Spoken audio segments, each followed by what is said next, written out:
Yeah, what's up? It is Thursday night. I'm Dominic D'Angelo. It's kind of cold in Pittsburgh. Kind of cold, but I'm warming up. We're heating up because it is one of a kind. One of a kind with what's the name? It's Rob Von Dam. Rob Von Dam. Rob, good to see you. That is not incorrect, sir. Thanks. Thanks. I Happy. nailed it. I got it right this Got it, man. time. That is. Yeah. If you missed the show last week, that is officially the name that was given to me in 1991 by Mr. Captain Ron Slinker. Don't know what kind of captain he was, but that's what they called him. Yes, sir. Happy really Thursday. call him that? Happy Rikishi's Thong Thursday. Ricky, what a day. Man, what a day. You can't beat Rikishi's Thong Thursday at all. A day for all of us to be thankful for Rikishi's Thong. Did they ever make the pitch for you to get the stink face, Rob? No, and I wouldn't have done it. I don't blame you. I wouldn't have either. There's certain things that separated me from a lot of the workers that were easier to, I want to use the word manipulate because it sounds negative, but the guys that will do whatever you want them to do. I mean, that's better for you if you're the guy in charge and you can say, "Oh, well, you do this, you do that," but they do want you to have your own individual thoughts too. And that's usually who ends up getting ahead over someone that's a total puppet. But obviously anything that you get asked to do, I mean, if you're not going to do it, like I know, if I get easy, I can do it. But otherwise, then you think about, man, who else has done this before? And if they can do it, out of respect for them, should I do it? And then what is this really about and what's it mean and who cares? And, but that could be with anything. That could be, I mean, some guys, and I know you've seen this, sometimes guys think it's a good idea to kiss each other in the ring. I seen Dean Ambrose do it, didn't I? Didn't he kiss the guy in the mouth? Like, I'm pretty sure it was him. And anyway, I've seen it more than once. But I don't get it. It's like, okay, you can keep that spot. Yeah. I don't get what's supposed to be funny about it. Like, boom, boom, boom, boom, mwah, boom. Like, who's that for? Yeah. It just adds You've seen that? You've seen that, right? I've seen that before, and I think you're right. I think, John Moxley did that, I think, on AEW or something. For like sure. That. And I've seen it since then, too, but I don't get that spot. But I could see me not wanting to take that move as well. But right. Probably better than having my fucking mouth shoved up Rikishi's fat asshole. I don't, I mean, I should compare the two. Depending on who it is, I don't know. Either way, that's really not why I got into wrestling. No. Where do you kind of, when it comes to doing stuff like that, like it's, because I mean, like, I would always think, yeah, does it hurt your character? And where do you weigh that off of like certain circumstances? Like, I need to know the value of my character and how to protect who I am and my identity and persona with, I'm risking something like putting a damage on your image or something like that. Is that a big part of the consideration too when that comes into play? With anything that you do, yeah. I mean, let's simplify it to make it really understandable. Doing jobs. I mean, anytime that they tell you go out there, you're going to get beat in 1 minute by this guy that can't work a lick and that the crowd hates, but we want to get him over. You have to think like, is that going to hurt my career or damage my character's direction? Of course it is. So then you're caught in the middle of trying to balance everything out. Well, I said no to these last two things. Like, I feel like I kind of owe them. Maybe I should show them, I'm willing to work. And there's all kinds of crazy head games that goes along with that. That's why it's crazy to have someone else in control of your character, and you actually have no control. You can't go through and you can't go through your career and just, oh, you know what? I'm never going to get beat. I'm going to be original that way. I'm going to be a guy that never gets beat. I'm going to wrestle 40 years and never do a job. Yeah, good luck getting booked. Funny. Yeah.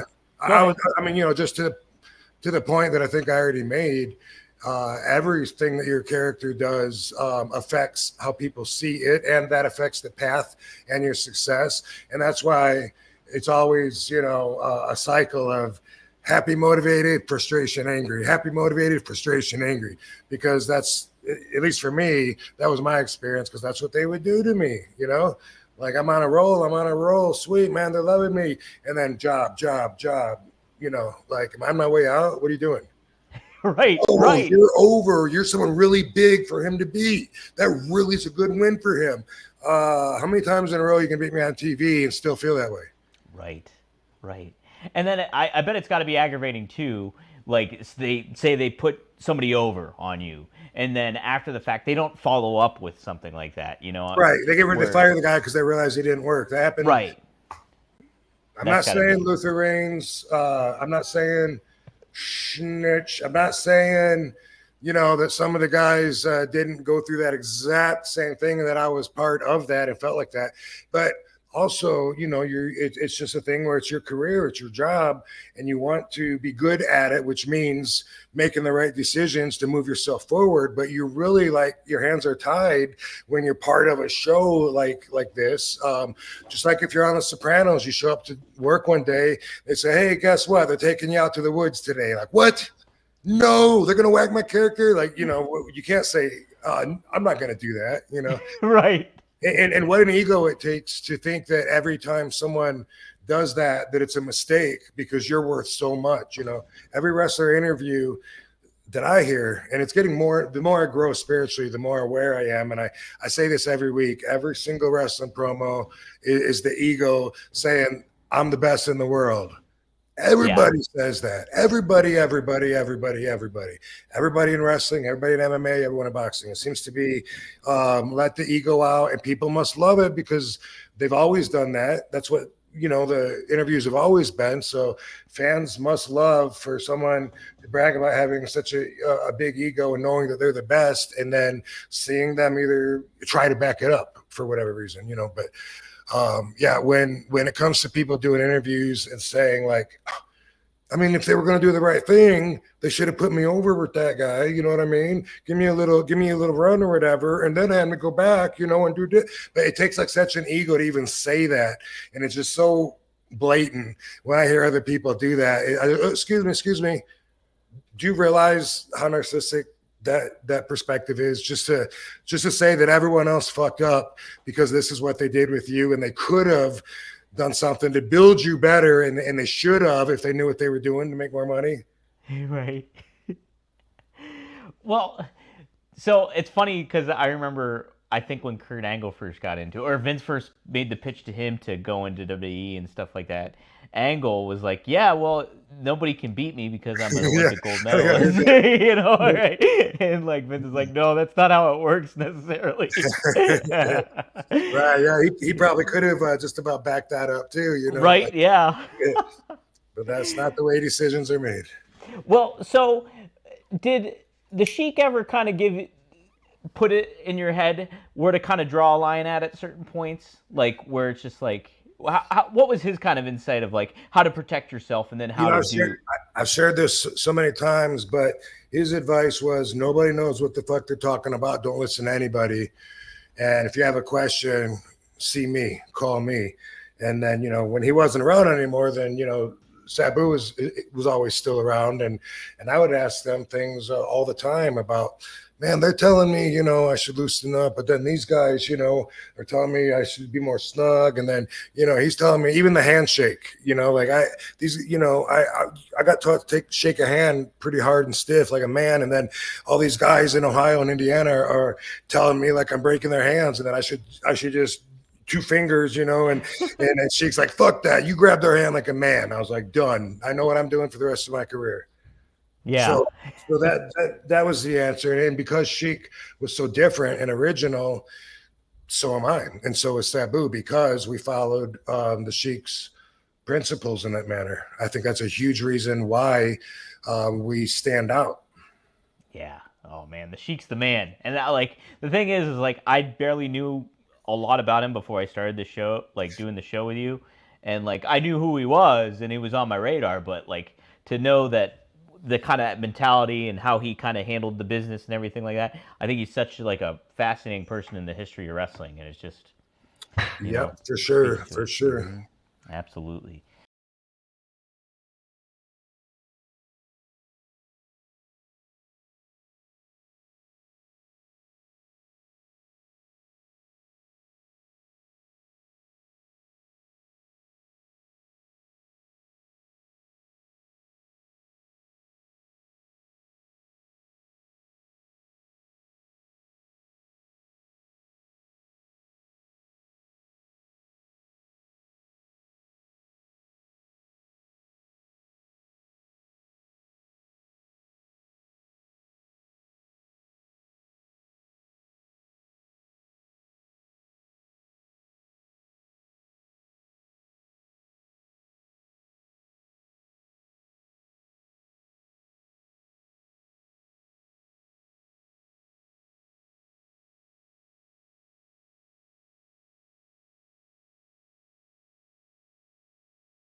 Guys, we are live.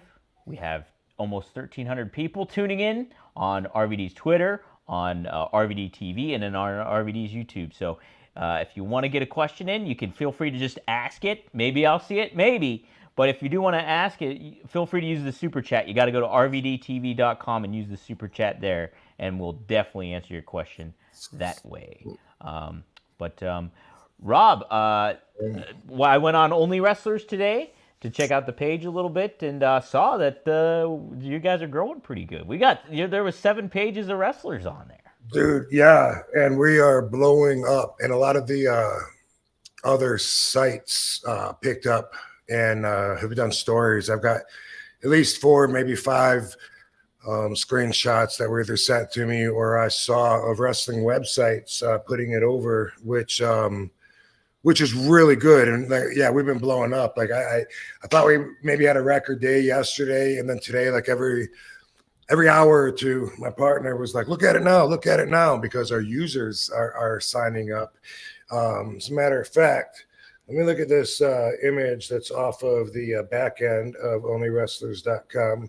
Bear with me here, because we have people, followers, fans signed up from, raise your hand if I call your country. Okay. All right. Australia, Egypt, United Kingdom of Great Britain and Northern Ireland. Which one is it? Okay. Netherlands, Pakistan, Puerto Rico, which isn't that a United States? I don't know. Like they have a term territory, for it. Yeah, right? but it's territory. I think, yeah. But they got their own flag. What the fuck? Yeah. Okay. So, and then okay, that one's United Kingdom again. We already mentioned that one. And then also, raise your hand if I name your country: Belgium, Germany, Italy, New Zealand, Philippines, Russia, Ukraine. Bear with me. Raise your hand if I say here, if I call your country. Okay. After I resize my screen for the 18th time, because it keeps shrinking when I try to scroll it. Okay. Brazil, India, Kuwait, Nigeria, Poland, my home country. Hey, the Polish Prince. Yeah, South Africa, and United States minor outlying islands. What the fuck is that? What the fuck is that? They got a different flag too. What the hell? Weird. Puerto Rico and this minor outlying islands both have flags that are similar to ours but colored different. Interesting. Anyway, that's a lot of different countries around the world. So super stoked to see it taken off and see everybody becoming part of it and just watching the snowball effect. It's like, boom.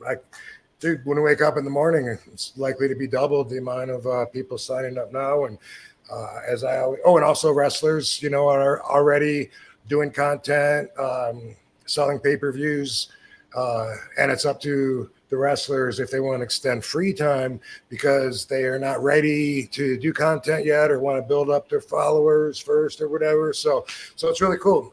Everyone's jumping aboard, I think, hanging on, and I'm really excited about getting the community center so that we can have a community chat where everybody can come together.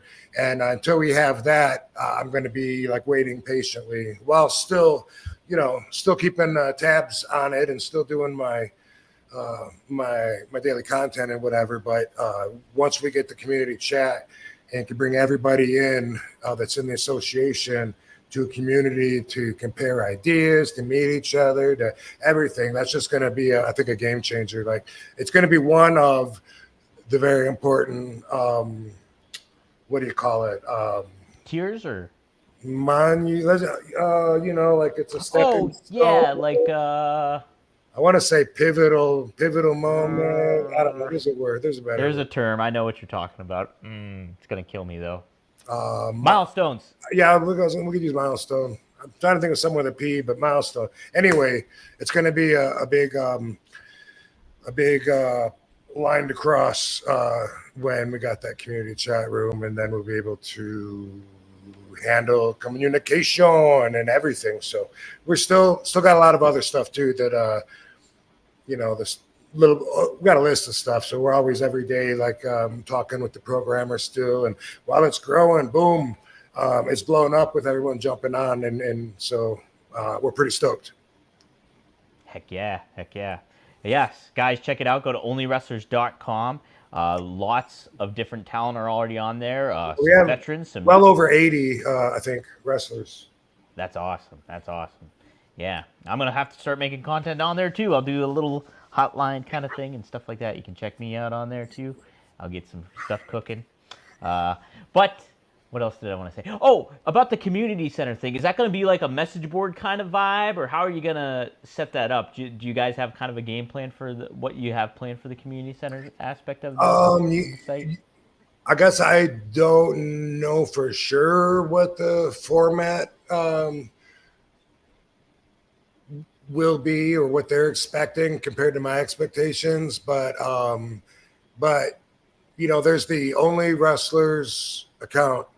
Mm-hmm. There's also the Only Wrestlers Association account, and yes. Sometimes I get them mixed up because I was thinking a little different than my partner when he made those. But I think it'll be on there on the free account, so that it should be for the whole association. I'm not sure. I think he might see it the other way. Yeah, we're still learning about it. But anyway, on the free Only Wrestlers, I picture it being like a chat room, you know, like a chat room where everybody can join, and I don't know if it'll be something where there's multiple different conversations going on at the same time, but I think it'll be something where we can do like live chats. Any of the talent, you know, can jump on there and do a live chat, host it for a while, promote whatever. So something like that. That'd be pretty cool. Yeah, almost like a Reddit vibe or something to that effect might be kind of nice, because it's like, do they ask me anything kind of stuff or whatever. There's a lot of different things you can kind of go with. Yeah. Man, we got a lot of people chiming in here. 1,500 folks tuning in. So, yeah, good stuff. Let me see. Oh, yes, Maddie had a joke I wanted to share. I screenshotted it just to be safe on it. Okay, Bill Rob. Do you know why hurricanes are always named after women? They come. I do. I read this. He sent this to me on Only Wrestlers yesterday. Oh, did he? That one popped me. So yeah, I like it. Appreciate the dry sense of humor. Another one. He said, have you heard about that movie Constipated? No.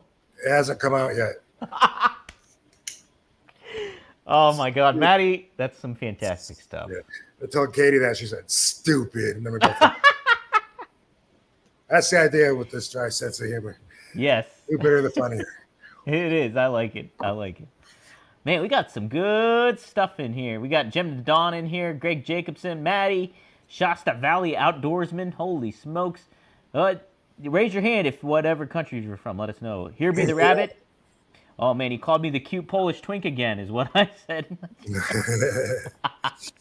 I didn't know what a twink was exactly, and then I figured somebody told me what it was, and I was like, oh, okay, well. Please share. I have no idea. Do you know what a twink? Okay, so a twink is average built, younger looking gay man. Apparently, is what a twink is. So, I'm a Polish one too now. So, how about that? What was the adjective? Good looking gay man, is that what you said? Or what'd you say? Cute. Average He built. said cute. But yeah, they say it's usually like a younger looking, I don't know if it's good looking or whatever. They just said younger looking, I guess is the term for it. But hey, I'll take it. I don't whatever. Not only did I not know that or haven't noticed if I've heard that before, but also I'm pretty sure I'll never use that word. Yeah. I might try and sound smart and ask Katie, hey, you know what a twink is? Yeah. I just think it's the Twinkie. That's what I was thinking. Me too. Mm-hmm. Twinkle, twinkle, little star. How I wonder what you are.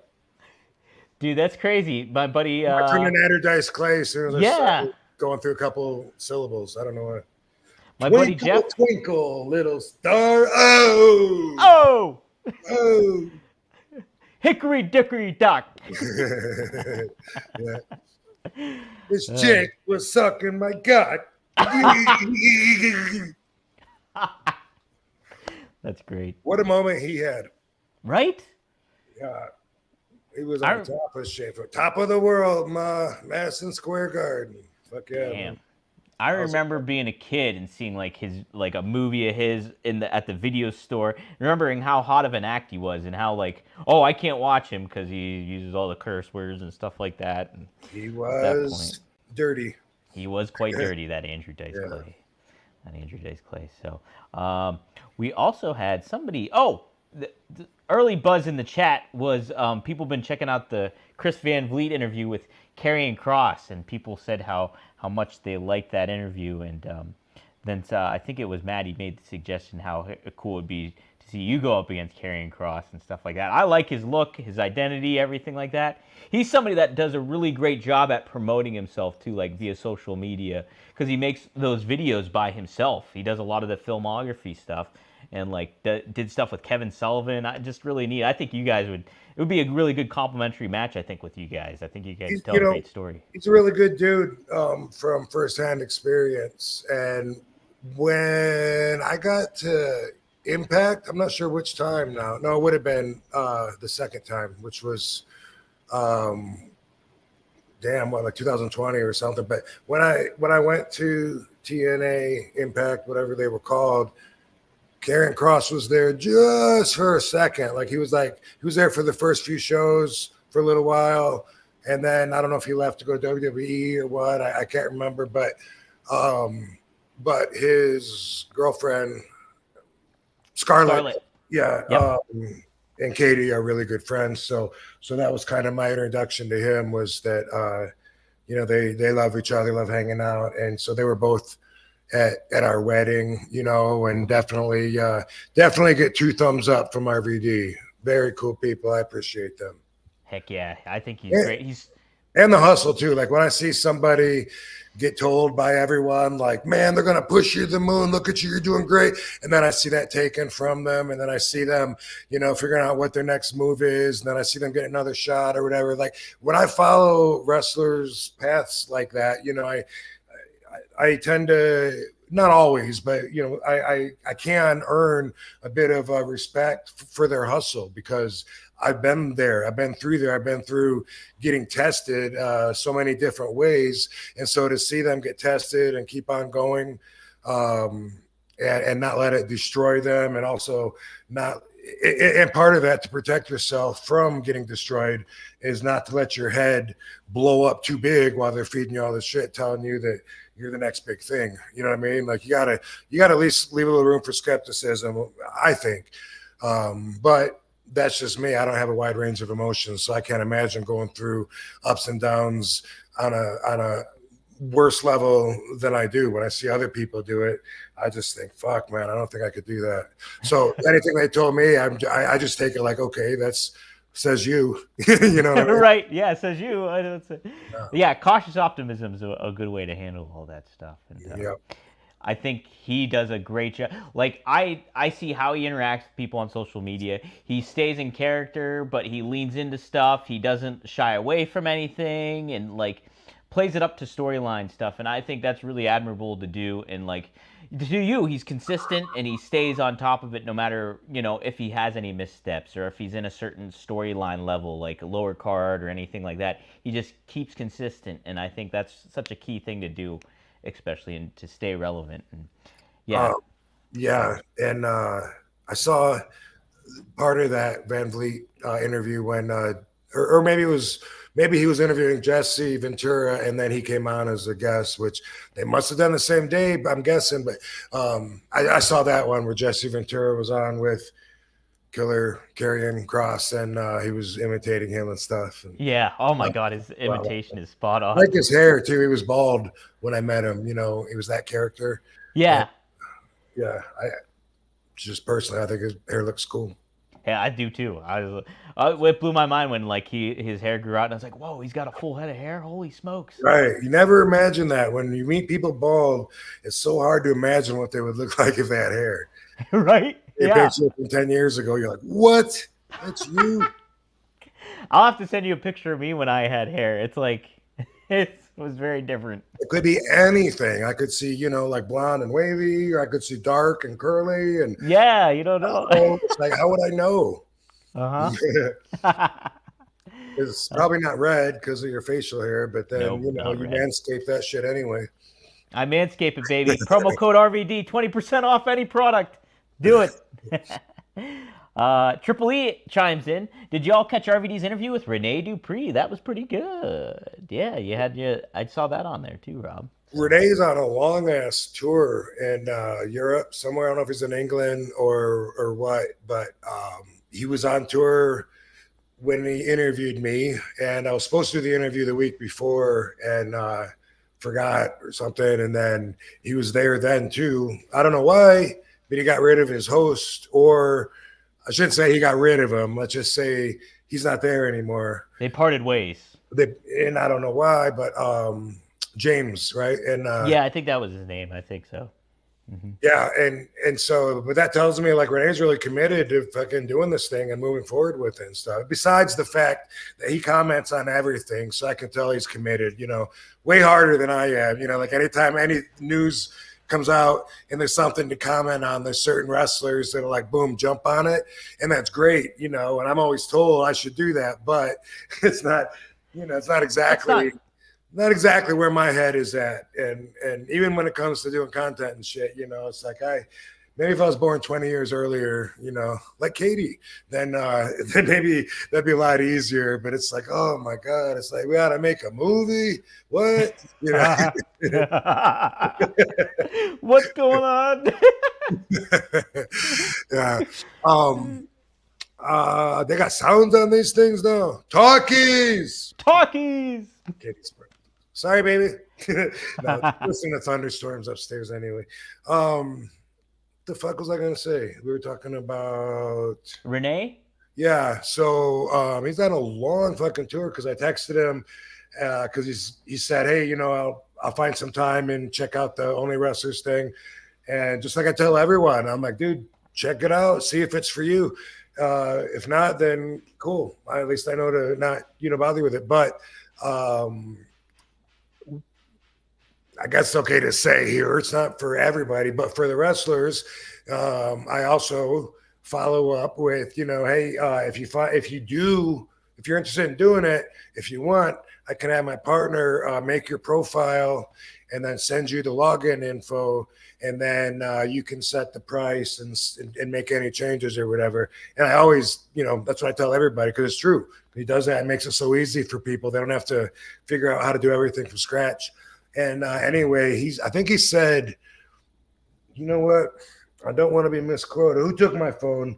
I'm going to look this up real quick. But he's already been there for I think at least 2 weeks, you know, maybe even more. I don't even know when he left. Dude, oh my God, let me see that. Can I just show you guys something? Yeah, go for it. Here, let me put you full screen. Half of my phone is upside down and half is right side up. What the What? fuck? Oh my God, Rob, what happened? All my shit does that. I remember when I showed you my YouTube and I screenshotted it because it was like 2 different pages or something together. It was like they were talking. They were commenting I know what it was. It was the information didn't go to that video. It went to one on a different page that I watched before. But anyway, you guys see this, right? Because I don't want y'all to look at that shit. Say, oh, there it goes. I don't want y'all to. It to. adjusted. Oh, it did. Okay. I want y'all to say he's just high.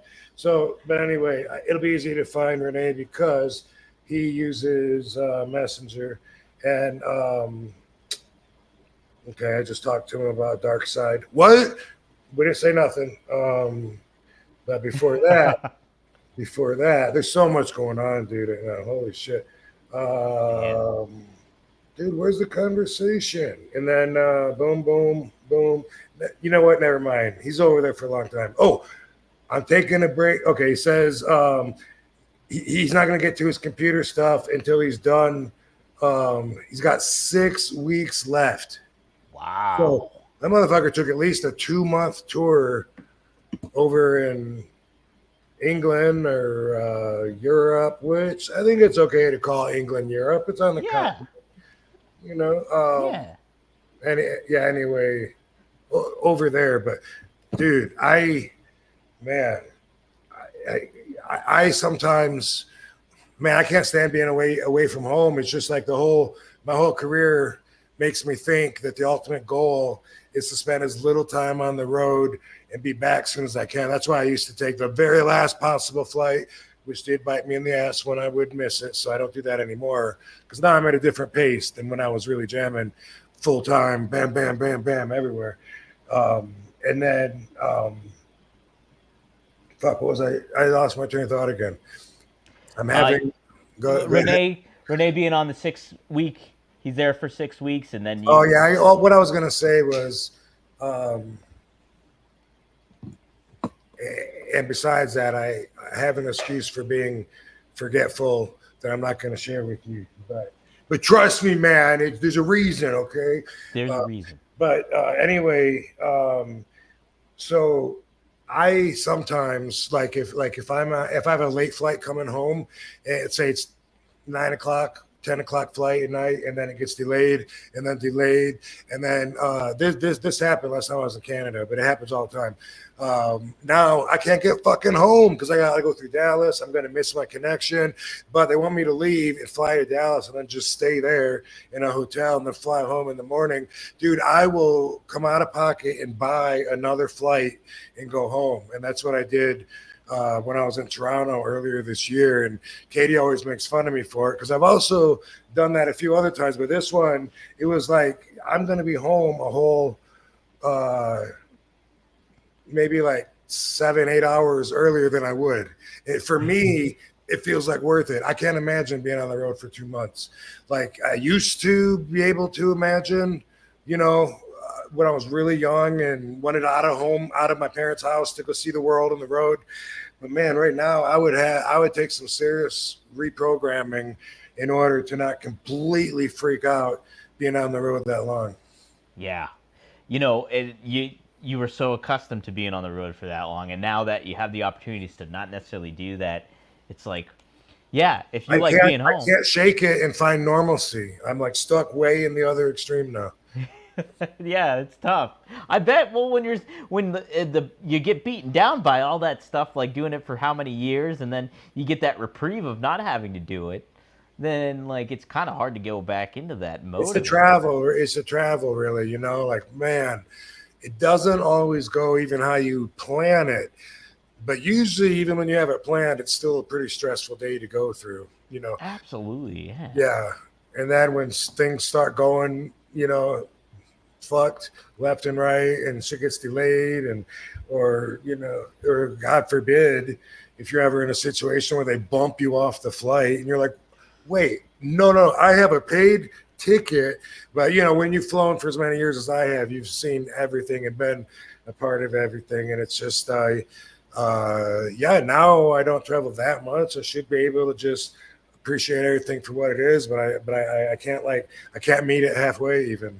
No, yeah. Not yet. Maybe I'll learn to in my 80s. Maybe at some point. Oh no. One point or another. Yeah, they want me to come in the day before. I'm like, fuck. Are you know, why the fuck do I got to leave early in the daytime the day before, spend the whole day, get, you know, just to spend the night? Fuck that, dude. You know, like that's always just been my way of thinking, you know.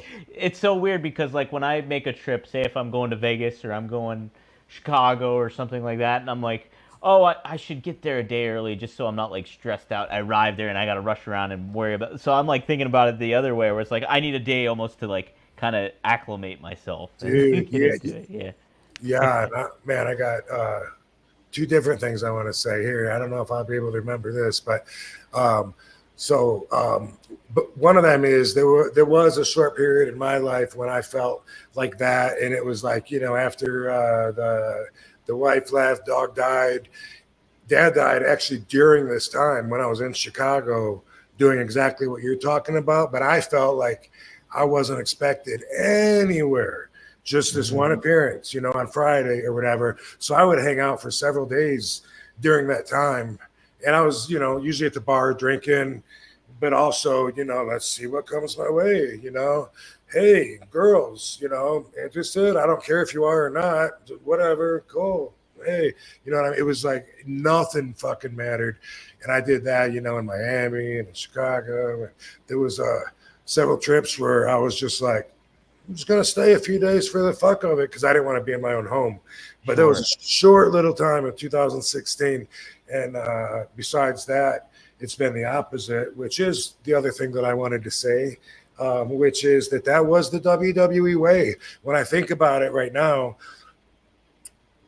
2001, when I got to WWE for the first time, you know, under contract with, they used to, for some reason, fly everybody in, and you had to show up at TV and then find out if you're working or not. Wow. What an expensive way to do business, right? But what the boys would do, and this, I remember my very first day there in Atlanta, and you know, I remember Marcus Bagwell was one of them, and Scotty Tuhati, and I just remember like the guys that knew what was going on or whatever. They show up because we all got to be there at 12 or 1 or whatever, and they fucking go and they look on the list on the wall, and if their name isn't on the list, they're like, yeah, and they might ask the agent, you know, and just, you're supposed to check with the agent. Sometimes they wouldn't, or I wouldn't if I was in this boat after I learned about it, but it was like, boom, find the earliest flight back home. Yeah. Earliest flight, like, yeah, it's Monday, 12 o'clock, you just got to work, and you're like, so 3 o'clock, see, can I make that flight? And boom, they'd be out of there that quick. And you know, get their flight changed so that it would still get paid for or whatever. But everybody did that. That was the routine back then. And I guess that's, you know, probably where I got that from. Wow, how about that, man? Yeah, that's crazy. That's just crazy to think of all the flight complications and working out the logistics of that from the WWE side, and then from the wrestler side too. It's just like you're all dealing with that. It's just an ongoing thing. Yeah, because I guess they didn't know until the last minute, and they would have that agents meeting Monday morning where they're all together at the arena, and then they would decide the show. And until then, they wanted everybody. I don't know why they wanted everybody to show up, really, but I think that there's something to be said about their desire to see loyalty. Mm-hmm. Yeah. One time, and a lot of fans know this story, a lot of them think it's hilarious, and it is. I'm laughing right now thinking about it. But one time, and I used to ride by myself during this period, we had a show in a town called Tyler. We're wrestling in Tyler tonight, and we're flying into Dallas. Mm-hmm. And man, the GPS in the car just came out. We all used that fucking what was it called? Something I want to call it Navigator. Garmin. Was it the Garmin that came with the cars, the rental cars? Yeah, I think so. There was a Garmin. that It was a like you could Garmin. buy? I'm thinking of something with an N. You know, like I'm thinking Netscape. No, it's not that. Navigator. Must have been something off of the Navigator word. But yeah, anyway, you were. I think it was a Garmin anyway, and I think that was the brand, and the other Navigator is probably just what they called it or whatever. But anyway, I get to Dallas, Texas because I flew in, and then I punch in Tyler on the Garmin Navigator, and and two Tylers pop up. What? And the thing that really sucked is they were both 150 miles away. What? Tyler, Oklahoma, and Tyler, Texas. They were the same distance apart, and I fucked up. You went to the wrong Tyler? I went to the wrong one. We got all the way there, and knowing my habits, I was not early anyway, probably pushing it, getting to the show at the last minute. But when I get there, I'm in the middle of a cornfield. And I called Dean Malinko because he was the agent. And I'm like, dude, what the fuck, And he's like, where are you? And I said, I'm in Tyler. And he goes, where? We're at the school or whatever, the building. We're at the Civic Center. And I said, no, there is no Civic Center. I'm in Tyler, Oklahoma, or Tyler, Texas. I really don't even remember which one I went to, which was the right one. But of course, he thought it was funny as hell, and so did everybody, that could hear it in the background or whatever. But that motherfucker made me drive all the way. So now I got 300 miles. I got to drive all the way back across and go to the other Tyler. And I was like, bro, there's no fucking way I'm going to make the show. He goes, I don't know. You probably can just drive, just be safe, but do what you can. And I'm like, Dean, bro, that's 300 miles, bro. Even if I go 75, I mean, that's like 4 hours away. The show's going to end. No, he goes, you'll be all right, man. The roads are pretty clear. Just, kind of make it. I was like, oh, motherfucker. And I drove there and all the way, and right when I pulled in to where all the other cars were, and I got out of my car, everybody else was coming to their cars. All the boys were leaving, the show was over, and they all laughed at me. And when I think about that, I think it had something to do with, hey, I'm on the clock anyway. If he tells me I want you to drive 300 miles instead of hang out at a bar and drink or whatever the fuck one of the boys might be doing, then I guess that made sense, because hey, I got to get with them anyway. Also, I think I had to prove I was there because I could have been anywhere calling and saying, hey, Dean, I'm in Tyler, Oklahoma, even though I was really in fucking Battle Creek, Michigan, with the Serial City prostitutes, The Serial City prostitutes. By the way, no, but I gotta look something up, I think. Yeah. But you get my point, though. But I don't know. Why do you think Dean made me go 300 miles knowing that I wasn't going to make that show? Why would you do that if you're the agent, you're the boss of the night? Maybe because you're like such a big name that they would want you there, and then like that maybe the expectation, the onus would fall on Dean or something. I don't know the layout of that. Maybe that's the only thing I could maybe think is like, no, we need RVD here. He should be here because he's one of the biggest stars, and we got to have him here or something. So you're thinking maybe I really could make it.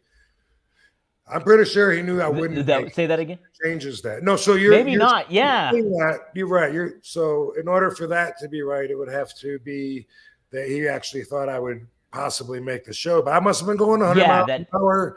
I drove like an idiot back then anyway. Like I always talk about that. When I got busted for the weed in New Jersey, I didn't even fucking ever bother looking at the speed. I always just made as best time as I could when I was on the road. Once in a while, I'd get a speeding ticket or get pulled over and let go. But I was not a careful driver, no. Yeah, not till like after everything happened with the bust and stuff, and I kind of grew up, and actually, I might be the only the only person that rides with me that will back up what I just said about me being a careful driver. But in my opinion, you said Sabu's pretty a wild driver too, though, right? Isn't Sabu a wild driver? yeah, dude. He used to, when he had the Winnebago, he would drive that, and that takes special skills, which he didn't have. And man, he would I can't imagine how many fender benders / hit and runs we had. Can't imagine. Holy shit! Yeah. One night that really sticks out in my head was when we just left the Elks Lodge, and we're in Queens, where those little roads are so tight between the buildings and the neighborhoods. And he's rolling through there in the Winnebago, and then making a turn on a right angle where cars are parked all along there. And there's no way you could do that in one turn. It'd have to be a 4-point turn at best. It was so tight. But anyway, I'm like, Sabu, no, you ripped the whole bumper off the car, and then just kept going, some guy had to what the fuck? And he was going to a massage at those stinky places in Queens from the Cereal City prostitutes. I keep prostitutes and massage. There's a reason, because I'm thinking about this. I just wanted to talk about this. So I told you that a lot of the websites, wrestling sites, have picked up only wrestlers association. Yep. Thank you, WrestleMania. They put in a good word. And Fightful. I saw Fightful wrote about it. I saw WrestlingNews.co wrote about it, I think, too. So the first ones that I saw was yesterday, this Wrestling News. And what's funny is they chose to put this picture in. I saw that. Yeah. Right. And so it puts in your mind like something specific, right? Yeah. And then just says Rob and Katie launched Only Wrestlers website. But I just wanted to point out one thing, okay? One of the comments from Mr. Ruben Castillo says this after finding out that I have only wrestlers now with Katie. He lost my respect. He was a legend wrestler.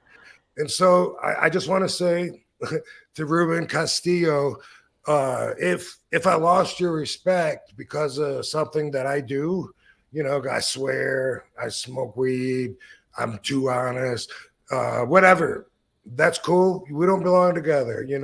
I'm sorry to lose you, but it was necessary, bro. But if you wrote that because your dirty mind thought that Wrestlers Only was going to be a sexual site, what kind of dipshit are you? What a dumbass you must feel like now when you see everybody joining. It is not sexual at all. Ruben Castillo, you fuck. That's all. Okay, back to a regular scheduled program. Yeah, that's not what Only Wrestlers is. But I would like Cereal City prostitutes had to have a profile on there at least. I want like Count Chocula. I want fucking Tony the Tigress. I was gonna go with the Tony Tiger kind of prostitute thing, and I couldn't think of another T. But then I didn't even have another C when I went with prostitutes, but I didn't have time, Yeah. Otherwise, I might have said Cereal City sluts. Oh man, that's a good one. A little more time, I can come up with a better poem for you. Mm-hmm. Toucan Samantha. You get the fucking Tony the Tigress, Captain Captain Munch. I don't know. Yeah, there's some options. Crunch berries, yeah, there you go. We got it. Somebody said they wanted Cocoa Pebbles one. I guess. Oh well, we could. Man, I love that. I love cereal too. So what a double whammy that would be. The strip club that I used to go to was the first one that I ever went to when I was 17 years old. It's Deja Vu in Kalamazoo, and I just recently. I don't even know why, but somehow they came across because a friend of ours was working there, Octobooty. And anyway, I started following them, and now when they post, man, they have the most smoking girls. Like every night, I'm looking through. Whoa, I want to go back to Deja Vu when I'm back in, and then especially it surprises me because I also follow a strip club in Battle Creek, and they post their girls. Not as good, or I'll just leave it at that. Uh-oh. They got some, maybe it's a more rougher biker kind of feel. I don't know, but definitely set me up to be really surprised that it's not the whole area of the country. It's just Battle Creek. And that's how it always was. You could always leave Battle Creek for something better, you know, like to go shop. We always had to go to Kalamazoo because we didn't have any malls. We didn't even have that many big department stores to choose from. And fucking boom, 20 minutes away was Kalamazoo. And that's, you know, we grew up in the city outside of the bigger cities. So I guess that makes sense. But anyway, if you follow, there's not too many strip clubs in Battle Creek.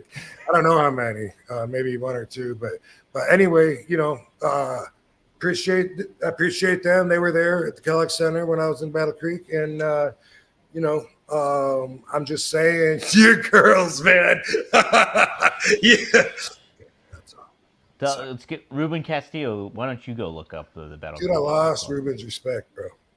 You did. You lost it Because of this platform. You know what? How are you going to carry on the site? How are you going to do anything now, Rob? I don't know. I'll reinvent myself. I guess so. Like go to the way. Every 2 years. Look at the different looks Jericho's got. Yeah. Do that kind of thing. How about it too? He's in like the #1 grossing movie in the country right now with that terrifying. That's awesome. Yeah. Right. Yeah. Pretty. I didn't know that. I mean, I knew he was in a movie and his face all covered in blood. I just thought it was like a B movie, horror movie or something, and I didn't know anything about it. I thought, oh, cool, you know, but extra cool.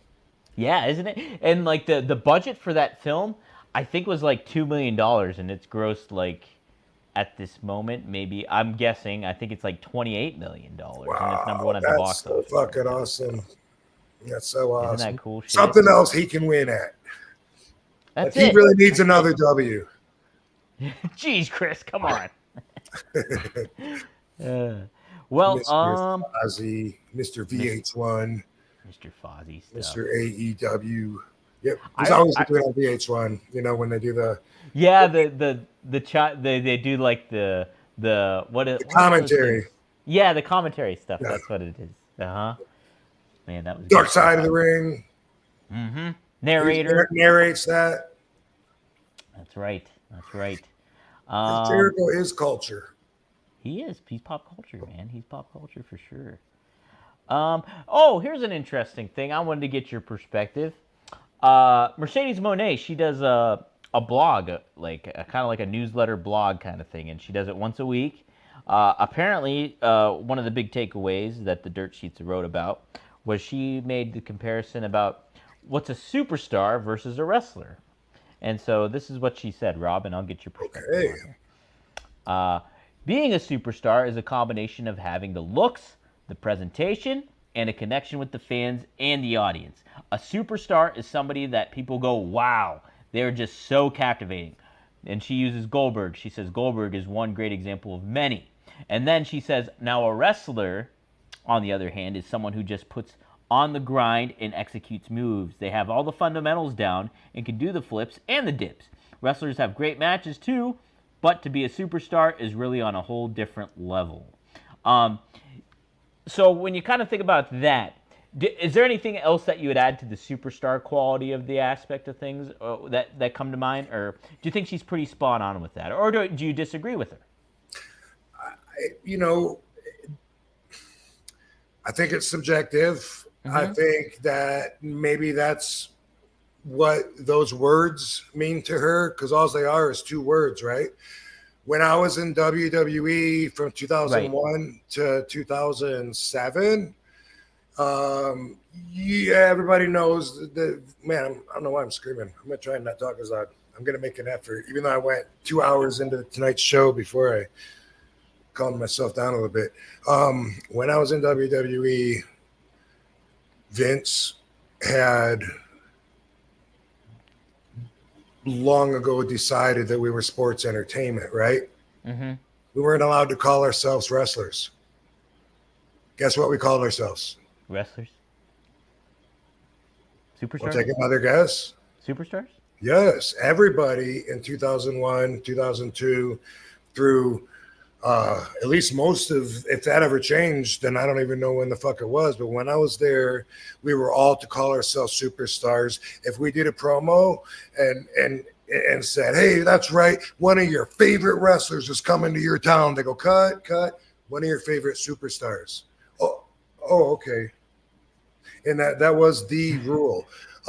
If maybe that's changed, but again, all it is a word, and words mean different things to different people. Obviously, a dictionary is not going to back up what she said, or even what you or I would say, because they wouldn't be as specific. But on what she said, if a superstar is somebody that she said the fans look at and say, oh, wow, that's something special. I'm paraphrasing because I can't remember the exact quote. Mm-hmm. But if we go by that alone, is everyone on the roster a superstar? I don't think so. I don't think the crowd can say that to 100% of them, right? But yeah, no. But if they're on TV every week and people know who they are, and they got action figures and they got merchandise and they're part of the show, are they superstars? In my opinion, yes. So I would thereby be in contrast to what the lovely Mercedes Benz just said. Yeah, no, it's very true too, because there's a lot of the identity and the brand, and I think now how it gets positioned is people say wrestling all the time now in WWE, like it is part of it, but I've seen there's still a concerted effort to get the message across that these are WWE superstars too. So there's a balance in between. It's not like it's hey, we're gonna cut your hand off if you say wrestler now. It's more like, hey, if you say it, you're A-okay. It is wrestling, but we're also WWE superstars at the same time. The rules and policies always change, and it has to.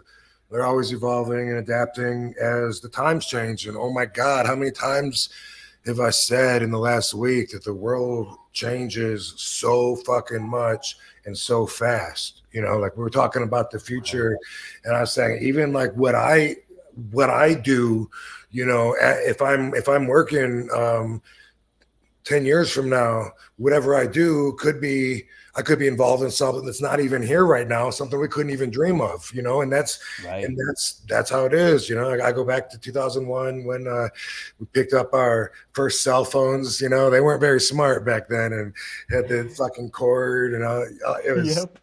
Anyway, the flip up, but we could never have imagined, that take a picture, send it to Japan, he'll get it instantly. Like what? You couldn't imagine that before it happened. But anyway, I did say Mercedes-Benz on purpose. I guess last week when we were talking about music, I think it was, I guess it had to be our podcast, but I was talking about music, I guess. Yeah, and how we were play it backwards and it would be the devil. I saw in the comments someone laughed. And it would freak you out. Someone in the comments laughed because they said that I said that the song was Another One Rides the Bus when I was talking about Another One Bites the Dust. And I didn't notice that I said that. I noticed I said that. I thought it was funny because that was Weird Al Yankovic's version. Yeah, Another One Rides. That's right. I listened to that a lot more than the original one. And so if I believe that I said that, even though I didn't go back and check, but I don't need him commenting now. You said Mercedes-Benz because that went right over your head, but not that dude's. It did. He's already in the comments, or he's in the chat room. What I did? Is he in the chat room already saying it? Wow. That's my thoughts, though. Yeah, dude. I didn't. I mean, a wrestler, a superstar. I was taught that we're all superstars, and that was everyone on the card. So that's it. That's it. Heard it straight from RVD, guys. Let's take some comments here. Because it was a label. That's what it was. Our label was not wrestlers. We're sports entertainers, and you refer to yourselves as superstars. and we did, so but is she saying that the difference between just your average wrestler and somebody that's really gonna really have a good career and really do great in this business, if she's saying that and superstar is just the label that she's using, then she's right. The people that connect with the crowd the most and that are the most skillful, that's still a factor, thank God. And and marketable. Some guys can have almost everything, or girls, but just not be marketable. And even in WWE, sometimes they over the years, they would, with someone like that, they might even try a few different things. Well, okay, let's repackage it. Let's try this. Let's try that. That's not working either. Well, all right, man. You know what to do. Right, like yeah, you see some people go through like major changes and stuff. Somebody that I think like really benefited from a big change too, and like he was always legitimate and a badass and stuff like that when it came to certain things, was like Bradshaw. He was part of the APA and had that like, hey, beer drinking, poker playing, hey, mercenary, hire us for money kind of thing. And then he turns into JBL, like this like Dallas kind of like back in the day kind of identity where it's just like this rich wild Texan kind of thing and Yeah. completely different. And so but yeah, But are you saying that find Ron that right Simmons? lane. Are you saying that Ron Simmons wasn't a superstar? Oh, not at all. Ron Simmons is definitely a superstar. Exactly. Big time. So to my point, I'm just saying, they all Yeah. are. If And I always thought Farouk, Ron Simmons, I always thought he was underutilized because I was like, I loved him as the leader of the nation. And then when he did the APA stuff, I was like, dude, I want to see more from freaking Farouk. So yeah, definitely. yeah, awesome dude too. And I like it when he says, "Damn." When I say Rob Van, you don't know what I'm doing? I knew what you were doing. I was waiting for you to pop back up and say, damn. Oh, but you've seen the video, right? Oh, yeah. Oh, yeah, that's right. And he popped in. He was like, damn. Yeah. That's right. Get it? Yeah. I just thought that you would get that. I go, Rob Van, and then I sit down, and he goes, damn. Yeah, we did it once. I don't even know, 20 years ago, and then we did it a couple years ago with when Lex Luger was in that one. So actually, two of that same scripted wrestling. But because of what we're saying here and what Miss Mercedes said, just as far as this conversation goes, and we're talking about that there is a difference between just the average wrestler and someone that's a standout. And how are you going to unionize that? How are you going to try and make all their pay be on some kind of scale? And how are you even going to compare the marketability from one to the other?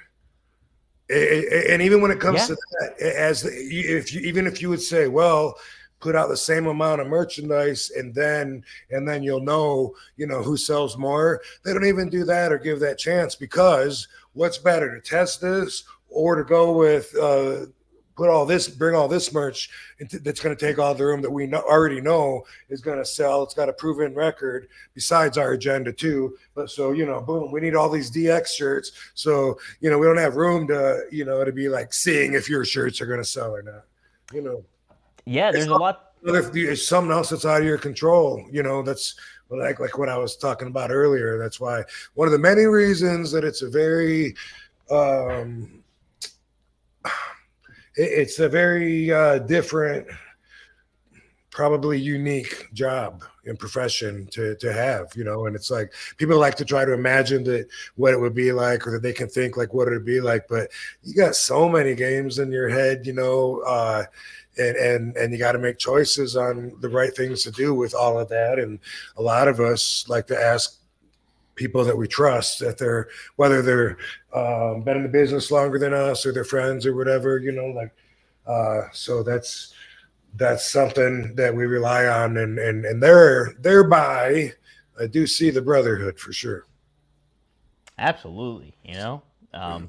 And that's the thing, and we talked about that earlier in the show too, with like the Sheik. You relying on the Sheik and kind of, having his input on how to handle things and certain things like that. But it's like when you think about the superstar aspect, it's just like, yeah, how much you think about the merchandise that gets sold. You think about how to market yourself. You also, you know, the connection that you have with the fans, and all that really comes into play. And you know, when you're thinking about, and wrestling is such a unique landscape of it all, because like you're also a persona, but you're you yourself to an elevated level. Whereas you look at organized sports, where it comes to like NFL or baseball, what really matters is what you do on the field or on the court or you know, on the diamond. Whereas, you know, wrestlers, there's more aspects to it all. There's the marketing and the identity aspect, and sure, that comes into. And even with that, you know, there's politics, which is a big factor in the machine as well. And what if you're doing a big return, say 2013, and you go to Africa, and then they don't have any of your shirts that was part of the deal that was supposed to be there? You can't sell any if you don't have any, right? So that's literally money that was supposed to be yours that's not there for you. If that situation had happened to me, I wouldn't mind going to like the agent, say if it was Arn Anderson, just out of respect, you know, saying, Arn, is this fucked up or not, you know? But I think I would know it's fucked up. Yeah. But as far as, you know, not even just, besides just the Sheik, I can imagine going to someone like Arn. I don't know if I have for advice, you know. I would need advice in that hypothetical situation, but you know, I don't know. I respect all the guys that were there before me. You know what I mean? It's hard thinking of examples, but if I'm in a dressing room, you know, obviously someone like Dory or Greg Valentine, the guy, he wrestled Killer Kowalski. He passed away a couple of years ago. And he's from Pennsylvania, and he trained Shane Douglas, and he Dominic DeNucci. Yes, thank you. Dominic DeNucci was on a tour that I was on in Australia, right? And this was 2000, I don't know, like not that long ago, but probably 5 years ago.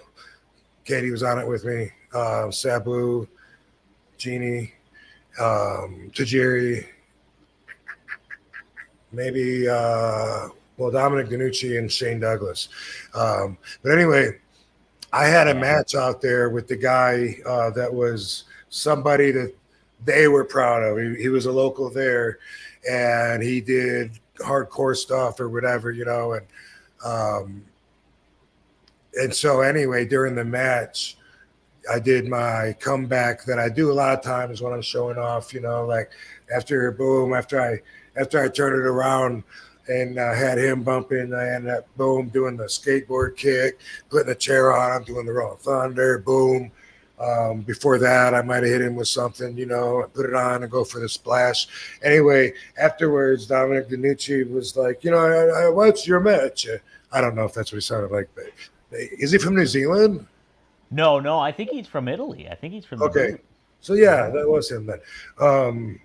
Anyway, I was like, yeah, I am. And he goes, I just had a thought. He said, you know, you did all your moves are beautiful. He said, but you know, why so much? You know, I mean, okay, you know, you hit him, you kick him with the chair, and bam, and he's down, right?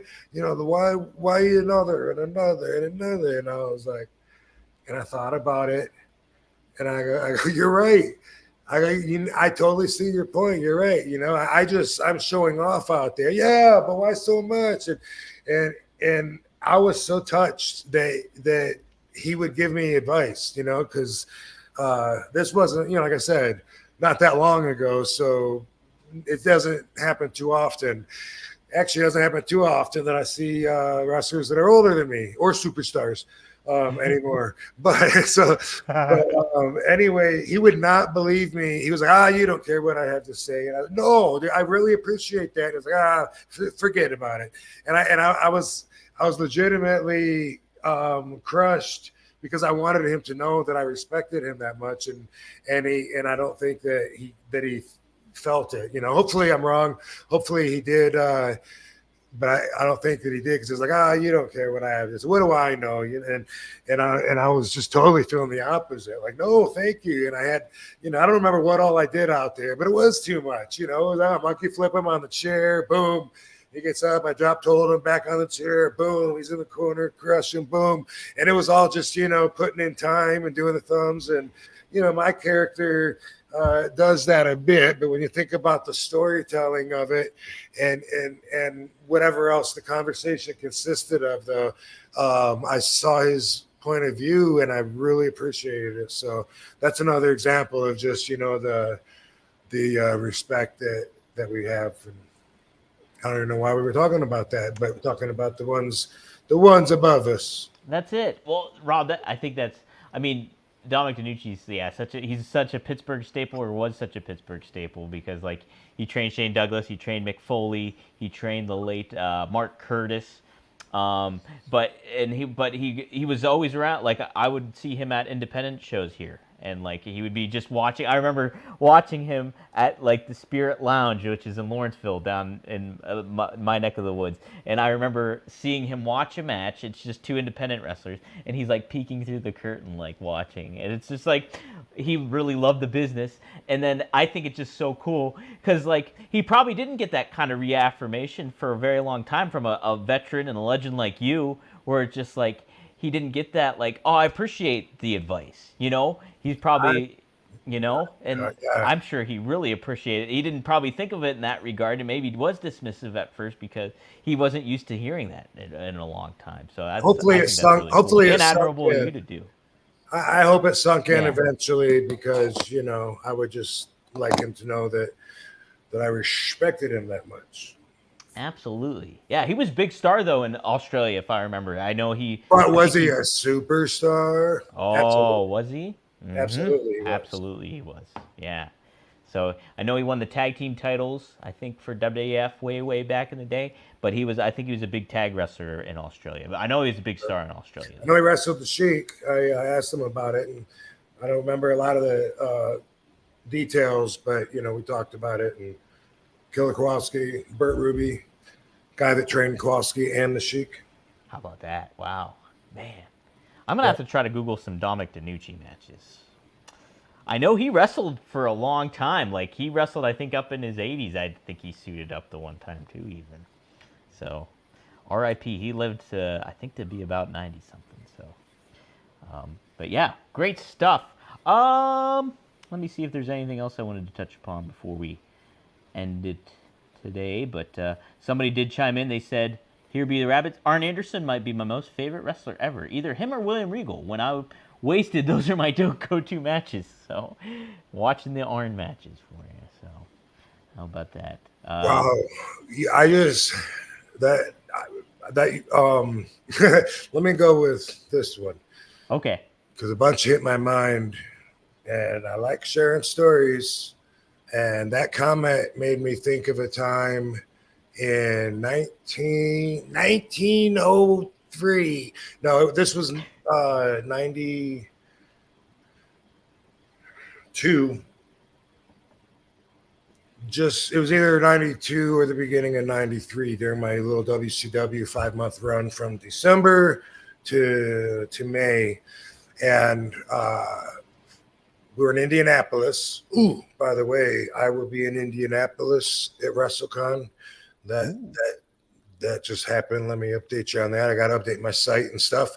And that is January 31st, February 1st, those days. So I'm going to be there. Did you know that? They're going to do a WrestleCon Royal Rumble. Royal Rumble weekend. I think they started. Yo, that's awesome. Hell yeah. All right. So we're in Indianapolis after wrestling show that we had. We're at a place, a country bar. And this country bar in Indianapolis, I'm screaming again. I'm going to learn how to not do that and watch. You're not too bad, Rob. You're not too bad, though. That's what they tell me every time I criticize myself. All right. Anyway, this country bar used to be a bowling alley. So it's fucking huge. I can't remember how many lanes it had.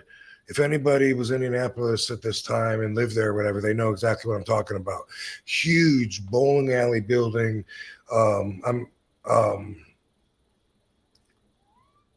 Oh yeah, they don't have lanes anymore. It's a country bar. I was trying to think, like, I had to put myself back in there and remember, because I was just thinking of this place, and they had a Taco Bell inside of this country bar because it was so big, and the dance floor was big and fenced off in the middle, you know, with like the wooden country gimmick. And anyway, here I am drinking this beer, trying to act like I fit in. 20, I just turned 21. Holy fuck. That's true. 22. This is 92 to 93. So yeah, I guess 22, just turned 22 like days ago. And anyway, I'm awkward, uncomfortable, green as fuck.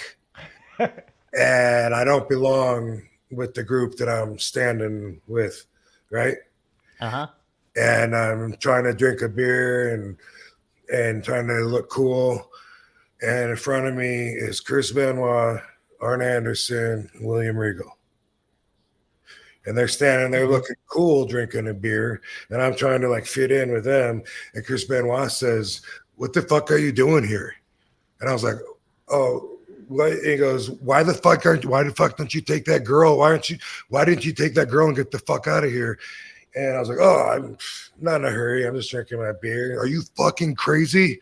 Look at that fucking girl." And he's referring to a girl that I was just talking to, which was smoking. She had like a black, like leather skirt kind of thing.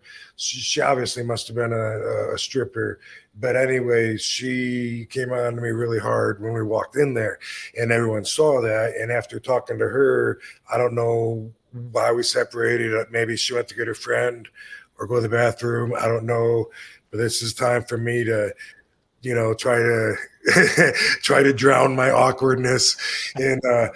And then Arn and William are like, "Dude, what the fuck are you doing?" And Chris is like, "If that was me, I'd be out there fucking her in the car." And I was like, "Whoa!" Like they totally like, "Get the fuck out of here." And man, I just and I did. You know, I waited for her, and then she left. We left, and went back to her place with her.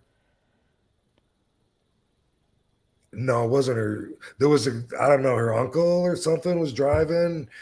It was weird. It was weird because I remember the next morning when he was giving me a ride, because there was another girl too, and he was like, did y'all have a sorry kids? Yeah, I like to swear. I just when he's driving, he's like, did y'all have a threesome? And I was like, no. And then looking back at it, like, oh my God, the other girl was begging to come in, but I didn't like her anyway. But and anyway, he was like, "Oh, that's weird." He's like, "Usually the boys like that." And I just remember him saying that. You know, I can't remember what wrestlers they knew. They're from Indianapolis, and that's what I think of. And there's Arn, and like I said, Steve Williams, who I rode with during that time. Believe it or not, me and Steve Williams were car riding partners for some reason. I probably came there with him, you know. Wow. Yeah. Dr. Death? No. I'm sorry. Regal? Yeah. Okay. Yeah. William Regal. Steve Regal. Mm-hmm. Yeah. I don't know which one to call him. Yeah, he's definitely not Steve Williams. Sorry. Which is also Stunning Steve Austin. That's right? That's the other one I was thinking. But I didn't know which one to call him when I saw him recently. And he's one of those guys, like, I don't want to offend. You know what I mean? Like he's like so serious. Or if he's not, then he's, you know, maybe he'll joke a little bit. But you know, he's one of those guys where you say something and he's like, yeah, he just says, "What?" You know, like maybe he didn't hear you. It's like, whoa, did I just offend him? He's got that aura about him. But anyway, when I was at SmackDown, I saw him, you know, and you know, I turned, "Hey, what's going on?" "Well, Steve." And he goes, "What?" And I said, "Good to see you, Steve." And he walked away, and I'm like, oh my God, he probably thinks like I didn't know who he was or something. I knew who he was. It's just that William popped in my head, and I don't, I always call you Steve, but I don't know if I should do that. Yeah. I know, like it's like I remember too. I used to work with him on his podcast when he had it. I did the social media stuff, and I remember him like he introduced himself by his real name, and so I would just I guess I'm referring to him as that, moving forward. So I was like, because I know by all these other names, and I'm calling him his real name. So lots of respect for Steve, and also I have to. I gotta admit, I'm thankful that the boys kicked me out and told me to go with her. I might have been an idiot and drank 4 more beers, and who knows what would have happened after that. You know what I mean? Like, it was a good night, and it was because of them. Let me put it that way. How about that? The 4 Wingmen. It was you, Chris, yeah. Arn, and William. I so did not. That song, I'm a creep, I'm a loser, I don't belong here. Right, yeah. Which, have you seen that YouTube? No, you haven't. I don't want to bring it up. It's that song. I saw a YouTube video that had that song on it like 2 weeks ago. It's about someone that we know. So if you know, you know. I'm not gonna throw any dirt on him, but that song afterwards stayed in my head for like 2 weeks, and just and it was one of those songs where it's like, wait, I've heard that song my whole life, but I've never heard the words because I'm not musically inclined. And then I'm like, oh, that's what they're saying, because I think they might even have the words written, texted or something. And I was like, that's what they're saying. And when I heard them singing it with the words, that song stayed in my fucking head. You know what song I'm talking about? I do. Yeah, it's Radiohead. I know the song, but okay. I'm glad you don't know the video, because I don't want to talk about it. Okay, good, because I don't. It's completely over my head. So. Go. I'm a creep. I'm a weirdo. So it was made about about an individual. You know what I'm saying? A certain individual. Okay. I'll have to Google. I'm not saying think about it, but I'm just saying that's why I don't want to go there. But if you know, it's someone that's around that some people have an issue with because of something that was exposed, and a lot of people wonder, like, we even talked about him last week when I was saying, hey, like, I'll take his money too. That's the way we look at it. Yeah. So anyway, anywho, see you, let me know. Leave me a comment below. What else rhymes with? Do you know? Hey, did I rhyme no and no? I can't do that. Yeah, you can't. But 2 different kind of no's. Sometimes rappers do. They do. Yeah, I've heard that in both lines. I notice. I've noticed. You got to keep an ear out for that kind of stuff. I hear the words. Yeah. Another one rides the bus. Talkies. Yeah, that's awesome when I read that. Yeah. I loved Weird Al Yankovic. Of course, I said that. He's great. Yeah. I would love to see him in concert. I loved his movie too, UHF. Have you ever seen the movie UHF?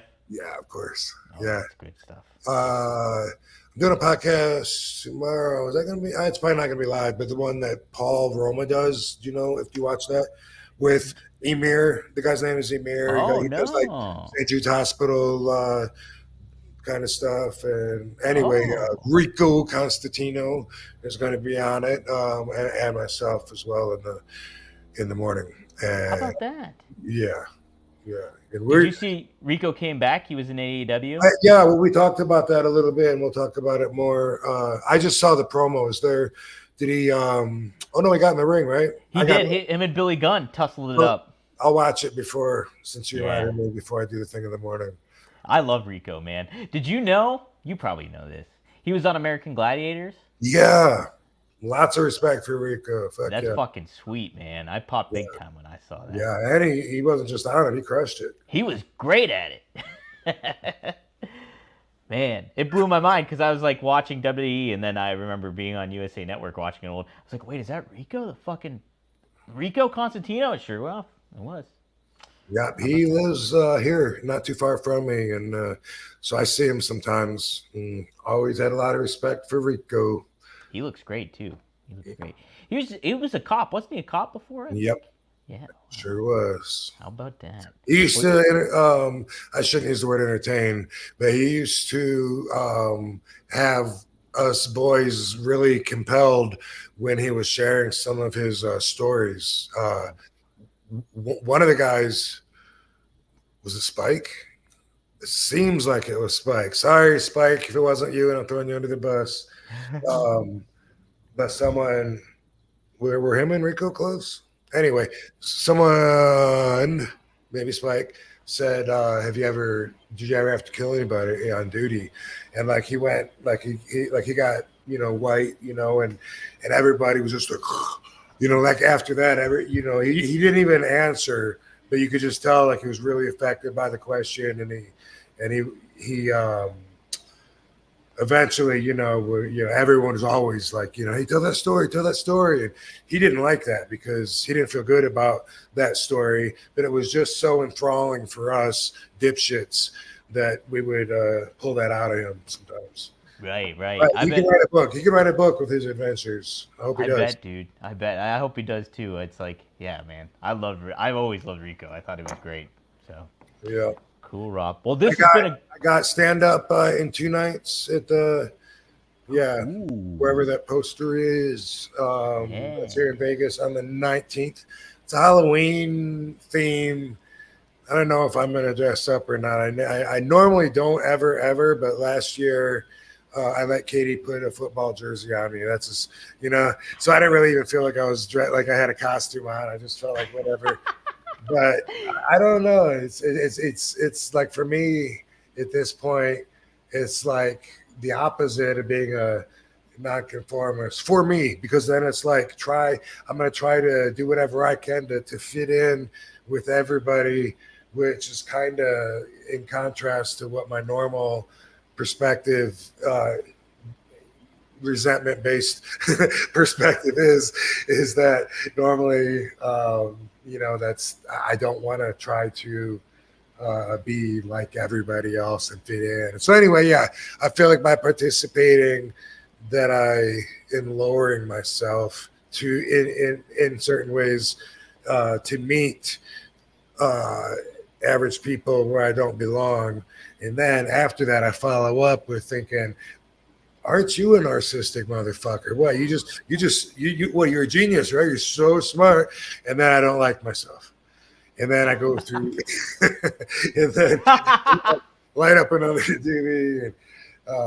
So it's somewhere, I don't even know. You were looking up a poster because it's on Rainbow Boulevard, it up. And somewhere Rainbow Boulevard, Suite 103, Las Vegas, the meeting space. So wherever that is, and that's Saturday. So I'll put some thought to that tomorrow, I guess. And then, then I'm good stuff going on next week too. I guess nothing really that I should be talking about. Exciting stuff. Ooh, you guys gotta stay tuned. Keep your eyes peeled. Keep your ears open. Yeah, you'll see Only Wrestlers. Huh? You'll see it eventually when they announce the season. That's it. OnlyWrestlers.com. Be sure to sign up for free. You can subscribe to Rob for free. You can subscribe to Katie for free. You can also sign up for the Only Wrestlers for free. I'm gonna be free on there too for a little bit, just to get it. And you can also. I just found this out today, so I'm a little confused about it. But you can sign up without subscribing to anybody, and then you're just a user. And I'm confused because I guess at that point you can see maybe thumbnails, but then nothing. But that can't open anything. But I'm not really sure. I think I might open up a user account just to find out, because we always say, yeah, subscribe to me or Katie, we're free, or the OW. But I guess you don't even have to do that if you just want to use whatever using is, But you can do that. Using is bad. It's true that if you use it, if you don't use it, you lose it. Guys, we are sponsored. I always forget to plug the sponsors. We're sponsored by Get Blitzed. You can go to get-blitz.com. It's Get Blitzed Lit Aid Nano Infused THC syrup, 100% legal in all 50 states. So many different flavors. I got the blue raspberry up in my cabinet. It's Delta 9. Use promo code RVD. You get 15% off. It's by Mickey Ray Sinatra and Courtney in Maryland. So if you're in Maryland, you can check out the Get Lit shop down there. But go to get-blitz.com. Get 15% off when you use promo code RVD. It's very effective stuff. I can speak for that. And also, Blue Chew. Boom. Use promo code RVD. Go to bluechew.com, and you can get your first trial free. Only pay $5 shipping. Promo code RVD. Bluechew.com. And Manscaped, as Rob said too. We also have Manscaped. Go to manscaped.com. You can get the lawnmower 2.0, I think it is. No, maybe it's more than that now. But either way, you can use the promo code RVD. Greek Glass doesn't have a place up here in the. Oh, we got to. Well, I'll throw something up there for Greek Glass too on there. But you can go. Yes, go to Greek Glass or go to RVD420.com. Check out some of these. This is some of the original ones here. Got RVD right there, RVD right here, and RVD the Tiger one, which is my favorite. And you can check those out. Go to RVD420.com or go to GreekGlass.com and hit that tab for RVD. And there's plenty of the new awesome glass on that site, so check that out. Finally, check out the T-shirts on One True Sport. We got RVD, the original ECW one that way back in the day. We got the 420 one there, and we got the Rob Van Dam with the Dragon, Mr. Monday Night 420. So scan that QR code. There's other merch up on there for Rob too, so check them out. And we'll get some hoodies and some hats cooking for Rob. Yeah, I see the message. Oh, it's only on my laptop, not yours. Oh. I got the message that Dan Severin management team wants me to get a hold of him about only wrestlers. So and the Beast. You betcha, I sure will. A former or a fellow Michigander. Yeah. Oh, is he? I didn't know he was from Michigan. You didn't know that? Yes, sir. I did not know that. No. Coldwater, Michigan. Dude, yep. I love Dan the Beast. He was one of my favorites in the Attitude Era because he had a sweaty T-shirt on and he choked out D'Lo Brown. He was just, and I loved his music. He was just a badass. So. Yeah, he's making. He's out on the streets. You know, I see him at conventions and stuff. After now that memory from 1993 has been in my head for a second, I might be one or two words off, but I don't think I am. I think exactly what Chris Benoit said to me was, "Dude, look at her. She's smoking. She wants to fuck you. You want to stand here and talk to us?" Yes. Oh man, I am naming this episode "The Four Wingmen." By the way, that's what's the episode title. So, guys, if you like what you see, standing here talking to us, you can check it. Like, how do I leave now? Like bow and say yes, sir, or say okay. I'll leave when I want and then leave. Or let me finish the beer real quick. That's probably what I did. Most likely, that's probably it. But guys, if you like what you're seeing, be sure to subscribe to Rob's YouTube channel at The Real RVD. Subscribe to RVDTV.com, and every episode drops Monday at 4:20 p.m.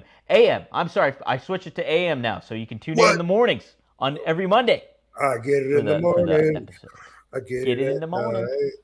I get it in the evening. And then subscribe to the podcast channels on the iTunes and the Spotify. Give us 5 stars. Support the show.